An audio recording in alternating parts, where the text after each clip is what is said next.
how you going? It's Donna here, and today I've decided to put some of what I'm learning in my healing course, animal healing course, to practice.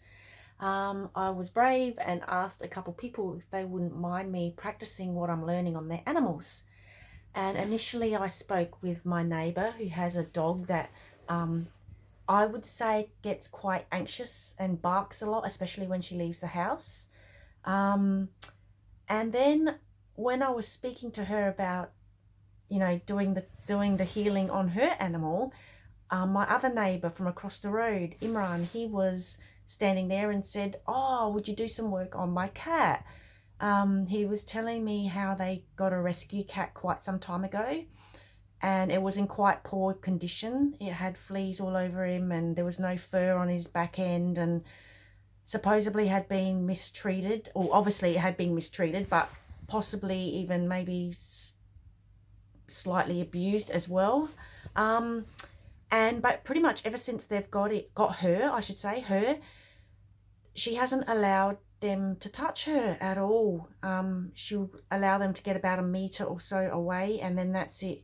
Won't allow them to pat her or anything like that. So anyway, I thought I would work on her first, because how beautiful would it be if I was able to be part of a process that allowed Imran and his wife to pat this beautiful cat. And so I'll just show you their cat. Hang on a sec.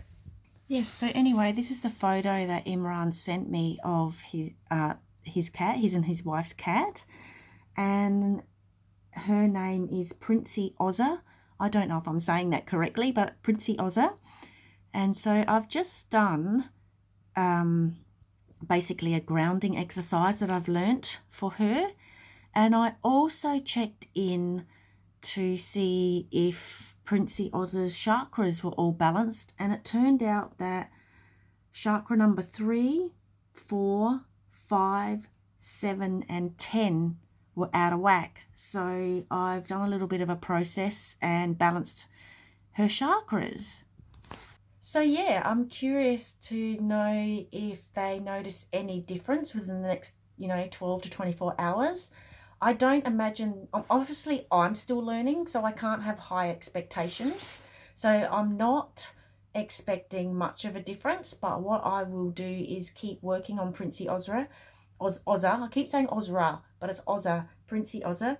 And hey, it would be great to have that result where her owners are able to love her and pat her. And I got this, I don't know if this might sound really weird, but I did try to actually communicate with her, and apparently she's never purred before, which would explain why her 5th chakra, which is the throat chakra, was out of whack, or she's never expressed herself in that way. So that would make sense. I'm sure there's other reasons too. I'm only guessing here. I haven't learned everything yet. I'm just sort of starting out with the course and what have you. But yeah, we'll see how it goes. I'll definitely keep you informed. Anyway, bye for now. And something I forgot to mention too is that when we do the energy work, we've got to find out whether the issue with the animal is physical, emotional, spiritual, or mental.